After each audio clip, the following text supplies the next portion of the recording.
Барлықтарыңызға сәлем. Бүгін сіздермен үй жағдайында өте дәмді донор дайындайтын боламыз. Видеоны соңына дейін қарап, менің арнама тіркеліп қоюды ұмытпаңыздар. Қажет заттардың барлығын төменде описанияда жазып қалдырып кететін боламын. Кез келген үйіңіздегі бар көкөністерді пайдалана берсеңіздер болады. Алдымен көкөністерді тазалап жуып, ұзынша етіп турап шығамыз.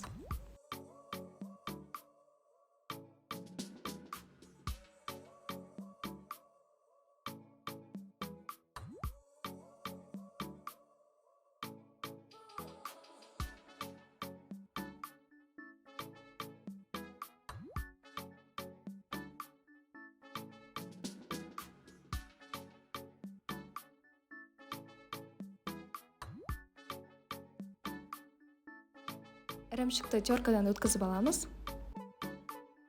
Тауықтың төс етін тазалап жуып алып, оны да ұзынша етіп турап шығамыз.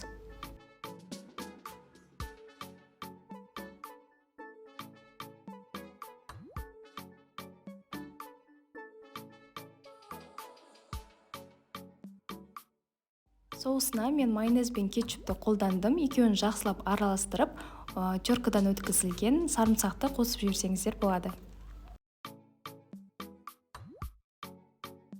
Табаға аздап сұйық май құйып қыздырып, тауық етін салып жақсылап қуырып аламыз. Дәміне қарай тұз, бұрыш және тауыққа арналған приправаларды қоссаңыздар болады.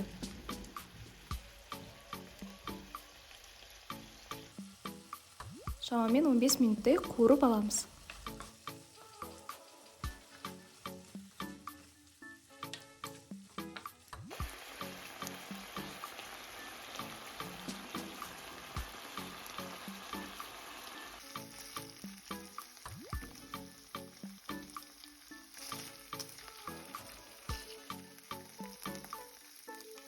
Енді лаваштың ішіне дайындаған салмамызды салып, жақсылап орап шығатын боламыз.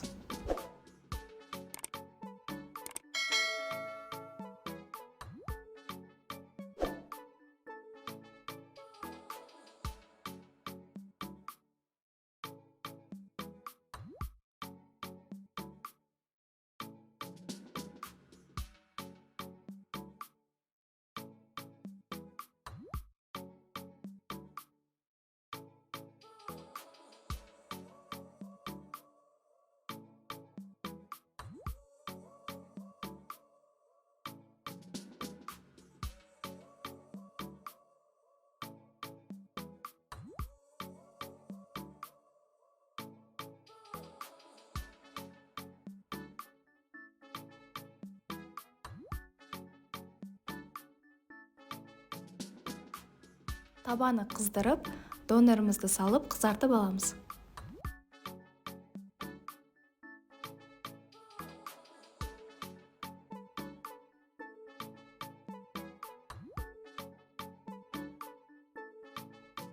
Біздің донорымыз дайын. Міндетті түрде дайындап көріңіздер, өте дәмді болып шықты. Рецепт ұнаған болса лайк басып, комментарий жазып, достарыңызбен бөлісуді ұмытпаңыздар.